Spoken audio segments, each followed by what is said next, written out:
Bonjour messieurs.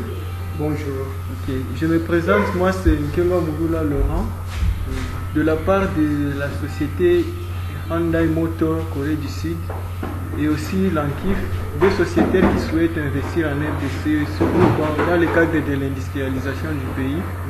Alors maintenant je suis là de la part de Hyundai Motor. Alors Hyundai Motor c'est une usine coréenne, alors nous faisons des enquêtes sur la possibilité de vente en RDC. Et vous êtes un Congolais de la RDC et vous vous intéressez beaucoup à ce pays-là. Alors nous avons quelques questions à vous poser. La première question est celle-ci. En arrivant à la frontière du Vira, nous voyons beaucoup de véhicules stationnés là-bas. Donc ce sont des véhicules qui sont immatriculés temporairement. Mais les véhicules traînent là, donc les propriétaires les ont achetés dans d'autres pays. Mais lorsque ça arrive à la frontière, les véhicules restent là. Selon vous, qu'est-ce qui fait que ces véhicules puissent traîner là? Un véhicule peut prendre beaucoup des années là sans être dédouané. Selon vous, qu'est-ce qui fait ça? La deuxième question, et je pense que vous avez maîtrisé la première question. La deuxième question est Hyundai Motor qui souhaite investir en RDC dans le montage de véhicules. On va commencer par l'est de la RDC. Et nous avons donc il y a déjà vers les pays limitrophes de l'Est, en Ouganda, il y a Kampala Car qui monte aussi des véhicules. Il y a aussi au Rwanda Volkswagen qui va commencer.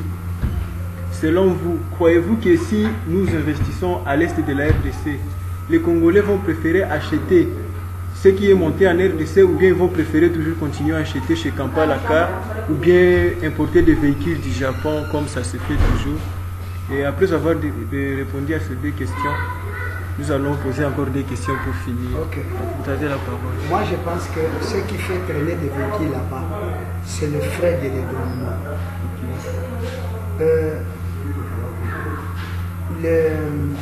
Le service au Congo chargé de dédouanement demande plus d'argent pour dédouaner un véhicule ou une moto ou n'importe quel type de véhicule qui passe par là. C'est pourquoi les véhicules traînent là-bas. Par rapport au coût, au prix acheté avec lequel on achète le véhicule à l'étranger, mais lorsqu'on arrive au niveau des frontières, on demande plus. C'est pourquoi à ce niveau-là, les véhicules traînent. Et il faut parfois donner des pourboires pour faire passer ces véhicules. Donc ça c'est un.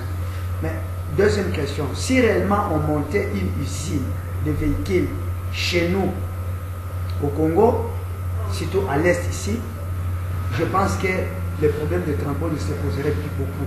Parce que les gens préféreront acheter sur place. Du moins, s'il y a un prix abordable, là on va acheter. Parce que je pense que chez nous, là, si on installe le véhicule là-bas, on vendra à moins cher par rapport à ce qu'on demande au niveau des dédouanements. C'est ça le problème.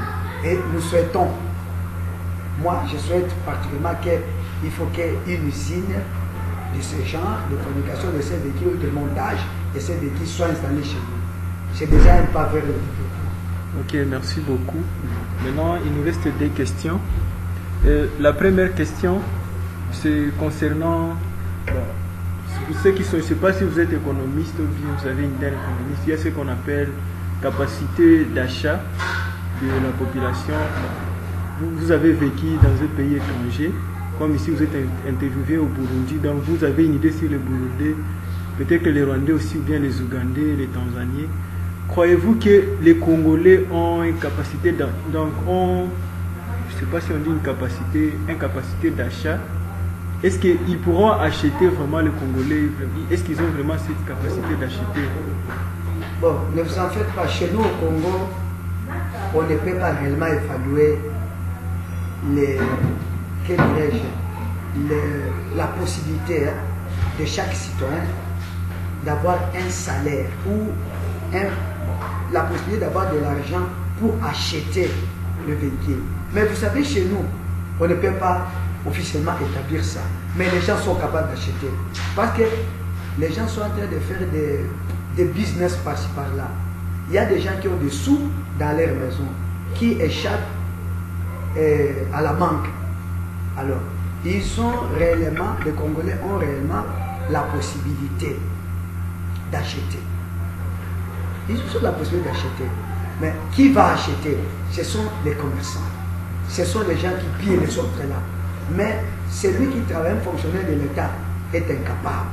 Au moins les petits fonctionnaires, incapables. Parce que ce qu'on appelle coût de vie, avec le salaire officiellement donné à un fonctionnaire de l'État.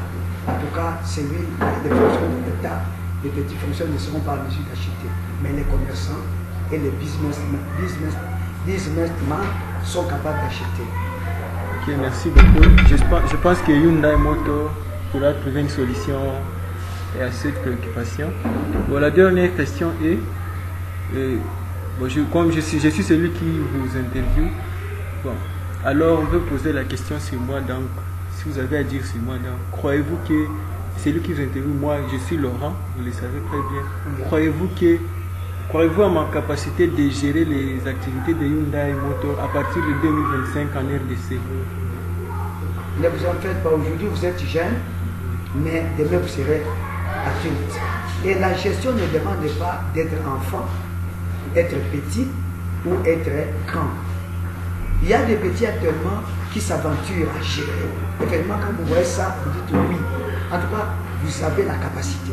Parce qu'avoir votre niveau d'études et avoir ce que les vieux sont en train de faire là-bas, les papas, les mamans sont en train de faire dans ces pays et qu'ils échouent, fou, les jeunes, vous n'allez pas échouer.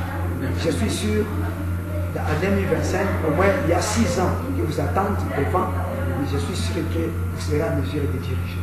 Ok, merci beaucoup. Ok, je vous remercie. Ok.